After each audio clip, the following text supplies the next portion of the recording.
Hello नमस्कार दोस्तों, आपका डेवलपर एजुकेशन हम में स्वागत है। तो आज के इस वीडियो में हम जानेंगे कि मिडिलवेयर के बारे में, डॉट नेट कोर में मिडिलवेयर क्या होता है। लास्ट के वीडियो में हमने देखा था कि आप सेटिंग से डेटा को कैसे रीड करते हैं मल्टीपल तरीके से। तो अगर आपने उस वीडियो को नहीं देखा है तो आप वीडियो को देख लें, और अगर आपके पास कुछ क्वेश्चन वगैरह हो तो आप हमसे कमेंट करके पूछ सकते हैं। तो चलिए आज के इस वीडियो में देखते हैं कि मिडिलवेयर डॉट नेट कोर में क्या होता है और ये वर्क कैसे करता है। तो आज इस प्रोसेस को जानेंगे और देखेंगे। तो चलिए शुरू करते हैं। तो चलते हैं हम माइक्रोसॉफ्ट के साइट पे और देखते हैं कि मिडिलवेयर क्या है। तो मिडिलवेयर ये बोलता है कि middleware is software that assembled into an app pipeline to handle request and response.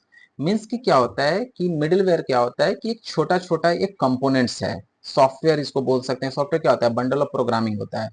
तो इसको आप बोल सकते हैं कि ये एक कलेक्शन ऑफ सॉफ्टवेयर है मिडिलवेयर। तो इसके थ्रू ये असेंबल होता है, और एक पाइपलाइन, जो रिक्वेस्ट का पाइपलाइन है, जब भी आप रिक्वेस्ट को सर्वर पे भेजते हैं तो उसके थ्रू होकर वो गुजरता है, मिडिलवेयर के थ्रू होकर गुजरता है। और वो उसके अंदर जो भी मिडिलवेयर के अंदर आपने जो लॉजिक्स आपने डिफाइन कर रखा है, उस लॉजिक को वो एग्जीक्यूट करेगा और वो आगे बढ़ता चला जाएगा, और फिर उसी सीक्वेंस में आपको रिस्पॉन्स मिलेगा। चलिए डायग्राम के थ्रू समझते हैं और देखते हैं। तो मान लीजिए कि हमारे पास मान लीजिए कि यहाँ यूजर ने एक रिक्वेस्ट किया। मान लीजिए कि यूजर ने एक रिक्वेस्ट किया, यहाँ से यूजर ने रिक्वेस्ट किया, और ये हमारा एक मिडिलवेयर है। ये हमारा एक मिडिलवेयर है। मान लीजिए कि इसको मिडिलवेयर 1 मैं नाम दे देता हूँ, मिडिलवेयर 1। और इसके अंदर हमारे कुछ लॉजिक्स यहाँ पे लिखे हुए हैं, लॉजिक्स जो इस मिडिलवेयर का काम करना है। ठीक है। अब इस मिडिलवेयर में क्या होगा कि जब भी यूजर के पास रिक्वेस्ट आएगा तो सबसे पहले इस मिडिलवेयर के पास आएगा। ये मिडिलवेयर के अंदर जो भी अपना लॉजिक्स लिखा हुआ होगा वो लॉजिक को एग्जीक्यूट करेगा, और इसके अंदर एक मेथड होगा लिखा हुआ। अगर वो लिखा हुआ रहेगा तो इन मिडिलवेयर को पता रहेगा, चलेगा कि मुझे अपना, अब जो मेरा रिक्वेस्ट है वो मुझे आगे वाले मिडिलवेयर को पास करना है। अगर उसके अंदर नेक्स्ट नहीं है तो वो आगे वाले मिडिलवेयर को पास नहीं करेगा। तो मान लीजिए कि ये हमारा पहला मिडिलवेयर था, रिक्वेस्ट यूजर ने किया, इस मिडिलवेयर के पास आया। फिर इसी तरह ये रिक्वेस्ट को क्या करेगा, इस रिक्वेस्ट को नेक्स्ट वाले मिडिलवेयर को पास करेगा। अभी यहाँ ये नेक्स्ट मिडिलवेयर को पास कर देगा, इस मिडिलवेयर के पास आएगा। यहाँ पे वो मिडिलवेयर उसी तरह का एक मिडिलवेयर होगा, इसके अंदर भी अपना, मान लीजिए कि इस मिडिलवेयर आपका दूसरा मिडिलवेयर है। तो इसके अंदर जो भी लॉजिक्स लिखे होंगे वो एग्जीक्यूट करेंगे। और अगर इसके अंदर भी नेक्स्ट मेथड अगर लिखा हुआ है तो वो फिर क्या करेगा कि ये फिर नेक्स्ट वाले मिडिलवेयर को पास करेगा। तो ये क्या करेगा कि ये नेक्स्ट मिडिलवेयर को पास कर देगा। अब मान लीजिए कि यहाँ पे तीसरा मिडिलवेयर है, तो ये तीसरे मिडिलवेयर को पास कर देगा। यहाँ पे मिडिलवेयर कुछ नहीं है, जस्ट आपका कस्टम एक, जो आपका बंडल ऑफ लॉजिक्स है जो आप प्रोग्राम कर रखे होते हैं, जिसके थ्रू आप सर्वर को, एप्लीकेशन को बता रखे होते हैं कि जो भी यूजर रिक्वेस्ट करेगा वो इन सब चीजों से होकर ही आगे बढ़ेगा।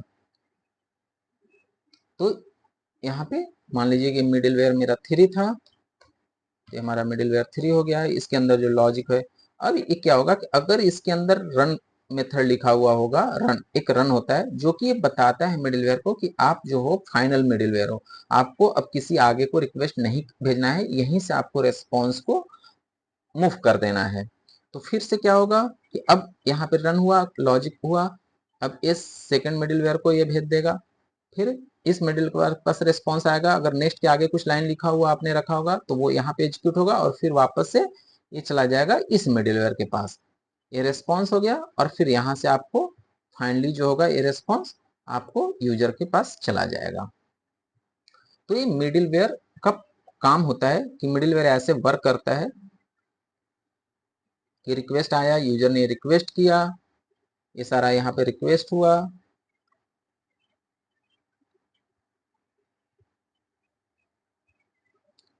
थोड़ा जूम कर लेते हैं इसको।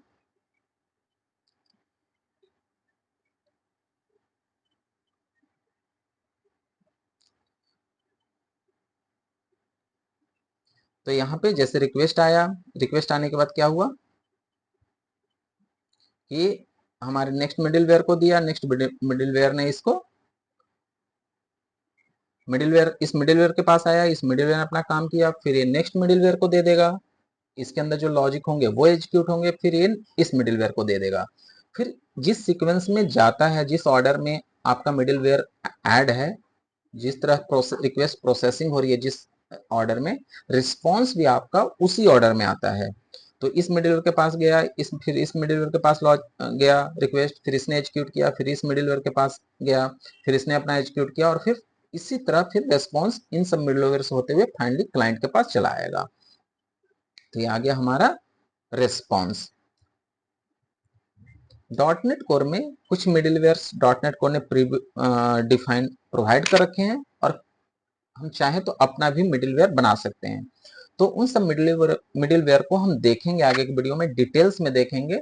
अभी हम चलते हैं डॉक्यूमेंट्स में और देखते हैं कुछ मिडिलवेयर को कि प्री डिफाइंड कौन कौन से मिडिलवेयर हैं। इन सब मिडिलवेयर को एक एक करके हम डिटेल्स में आगे की वीडियो में जानेंगे। तो आप यहाँ जैसे देख रहे हैं कि यूजर ने रिक्वेस्ट किया, पहला मिडिलवेयर इसके पास है एक्सेप्शन हैंडलर। इस मिडिलवेयर का काम होता है बेसिकली कि जो भी आप अपने एप्लीकेशन में एक्सेप्शन थ्रो हो रहा है, जो अनहैंडल एक्सेप्शन है, जिसको आपने एक्सेप्शन को हैंडल नहीं कर रखा है, वो सारे एक्सेप्शन ये मिडिलवेयर हैंडल करता है। इसके थ्रू आप अपने उस मिडिलवेयर को एक्सेप्शन को हैंडल कर सकते हैं, और यूजर के पास रिस्पॉन्स एज ए रिस्पॉन्स जो भी आपने अपने तरीके से देना है वो आप दे सकते हैं। तो इस एक्सेप्शन हैंडलर मिडिलवेयर का काम होता है एक्सेप्शन को हैंडल करना। HSTS मिडिलवेयर का काम होता है कि एप्लीकेशन को फोर्सली इनेबल कराता है कि जब भी यूजर एप्लीकेशन को एक्सेस करना चाहे विदाउट HTTPS, अगर वो HTTP के थ्रू एप्लीकेशन को एक्सेस करना चाहे, तो वो इस एप्लीकेशन को फोर्सली क्या करेगा कि HTTPS पे रिडायरेक्ट कर देगा।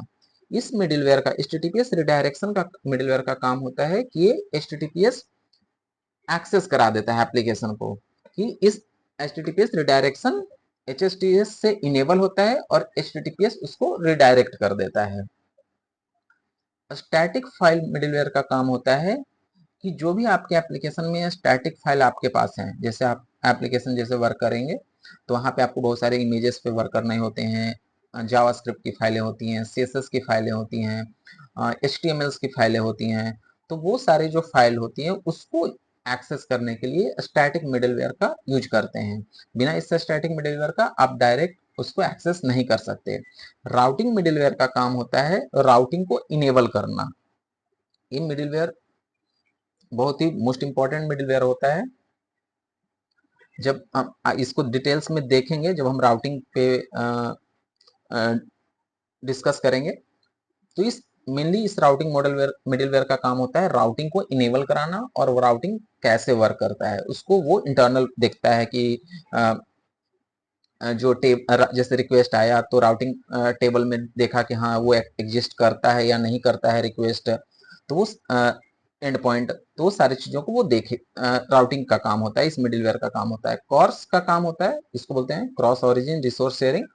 तो इस मिडिलवेयर का काम होता है कोर्स को इनेबल कराना। जब आप अपने एप्लीकेशन के रिसोर्स को आप दूसरे ओरिजिन के साथ आपको जब शेयर करने की जरूरत पड़ेगी तो आप कोर्स मिडिलवेयर का यूज करेंगे। ऑथेंटिकेशन मिडिलवेयर का काम होता है जब आप एप्लीकेशन को सिक्योर करते हैं, जिसमें टोकन वगैरह से, एपीआई एप्लीकेशन को जब आप सिक्योर करते हैं, वेब एप्लीकेशन को सिक्योर करते हैं टोकन वगैरह से, तो उस ऑथेंटिकेशन मिडिलवेयर का काम होता है यूजर की आइडेंटिटी को चेक करना कि यूजर जो रिक्वेस्ट जिस यूजर से आ रहा है क्या वो यूजर वैलिड है या नहीं है। ऑथराइजेशन मिडिलवेयर का काम होता है, इन सबको हम डिटेल्स में देखेंगे, एक एक करके देखेंगे। अभी मैं एक ओवरव्यू दे रहा हूँ कि इस मिडिलवेयर का क्या क्या काम होता है। ऑथराइजेशन मिडिलवेयर का काम होता है रिसोर्स को चेक शेयरिंग करना, कि जैसे रिसोर्स को चेक करेगा जब भी आप कोई एक्शन के मेथड है उसको जब यूजर के पास गया ऑथेंटिकेशन होकर उसके पास जब गया, तो उस एक्शन मेथड में ऑथराइजेशन जो होगा मिडिलवेयर वो चेक करेगा कि उस रिसोर्स उसके लिए शेयरेबल है या नहीं है। हो सकता है कि ऑथेंटिक आइडेंटिटी तो है यूजर के पास, यूजर वैलिड यूजर है, लेकिन हो सकता है कि वो उस एक्शन मेथड उसके लिए एक्सेसिबल ना हो सकता है कि जैसे कोई एक्शन मेथड एडमिन का एक्शन मेथड है वो सिर्फ एडमिन के लिए एक्सेसिबल है, बट यूजर एडमिन नहीं है, यूजर हो सकता है कि कस्टमर टाइप का यूजर हो, तो उसके लिए कस्टमर रिसोर्स एक्सेसिबल होगा, एडमिन एक्सेसिबल नहीं होगा, तो वो सारा जो चेक करने का काम होता है वो ऑथराइजेशन का काम होता है। कस्टम मिडिलवेयर, आप अपना मिडिलवेयर बना सकते हैं जिसके थ्रू आप अपने लॉजिक को एग्जीक्यूट करा सकते हैं। जिस तरह ये सारे मिडिलवेयर हैं उसी तरह आप अपना मिडिलवेयर बना सकते हैं। एंड पॉइंट मिडिलवेयर का काम होता है कि फाइनली ए इन सब प्रोसेस से होते हुए राउटिंग से पता चल गया कि हाँ जो रिक्वेस्ट आ रहा है वो वैलिड रिक्वेस्ट है, मतलब वो एंड पॉइंट अवेलेबल है हमारे पास। एंड इस एंड पॉइंट मिडिलवेयर का काम होता है फाइनली उस एंड पॉइंट पे मूव कर देना रिक्वेस्ट को। जैसे कंट्रोलर के अंदर एक्शन होगा तो ये फाइनली वहां पे मूव कर देगा और एग्जीक्यूट करके वापस ये रिस्पॉन्स ले आएगा, और फिर ये रिस्पॉन्स को इन सब मिडलवेयर से होते हुए वापस यूजर के पास चला जाता है। तो इस जो ये रिक्वेस्ट ये जो ऑर्डर देख रहे हैं ये ऑर्डर प्रीडिफाइंड ऑर्डर है, इसको फॉलो करना होता है। इसको आप ऊपर नीचे नहीं लिख सकते, ये फॉलो ऑर्डर इसी क्रम में होना चाहिए मिडिलवेयर। और इसमें क्या है कि ये जो मिडिलवेयर है ये जो आप देख रहे हैं ये सारा सीक्वेंस इसी को बोलते हैं रिक्वेस्ट पाइपलाइन। मीन्स की एक पाइपलाइन है जिसके के अंदर बहुत सारे छोटे छोटे मिडिलवेयर लगे हुए हैं, जिसके थ्रू जो रिक्वेस्ट आपका है वो फिल्टर होते हुए आपके एंड पॉइंट के पास आपके एक्शन के पास जाएगा और वापस से वहां से रेस्पॉन्स ला एग्जीक्यूट करके जो उसका डेटा जो वहां से एक्शन के अंदर जो भी आपने लॉजिक लिख रखा होगा उसको वो लेकर वापस इन सब मिडलवेयर से होते हुए यूजर के पास पहुंचेगा। तो इसको बोलते हैं रिक्वेस्ट पाइपलाइन, और इसके अंदर जो छोटे छोटे पार्ट्स हैं उसको बोलते हैं मिडिलवेयर कंपोनेंट। तो ये सारे मिडिलवेयर हो गए आपके। तो इसको हम एक एक करके डिटेल्स में देखेंगे आगे के वीडियो में कि किसका क्या काम है और प्रैक्टिकली देखेंगे कि कैसे वर्क करता है। तो आज की वीडियो में इतना ही। आगे की वीडियो में हम एक्सेप्शन हैंडलर पे बात करेंगे और देखेंगे एक्सेप्शन हैंडलर को डिटेल्स में प्रैक्टिकली करके हम देखेंगे कि एक्सेप्शन हैंडलर कैसे वर्क करता है। तो चलिए आगे की वीडियो में मिलते हैं और देखते हैं कि एक्सेप्शन हैंडलर मिडिलवेयर क्या होता है। तो अगर आपने इस वीडियो को लाइक नहीं किया है तो वीडियो को लाइक कर लें, चैनल को सब्सक्राइब कर लें और बेल आइकन दबाना ना भूलें ताकि आपको आने वाली वीडियो का नोटिफिकेशन सबसे पहले मिल सके। तो चलिए दोस्तों आगे की वीडियो में मिलते हैं और देखते हैं कि एक्सेप्शन हैंडलर मिडिलवेयर कैसे वर्क करता है।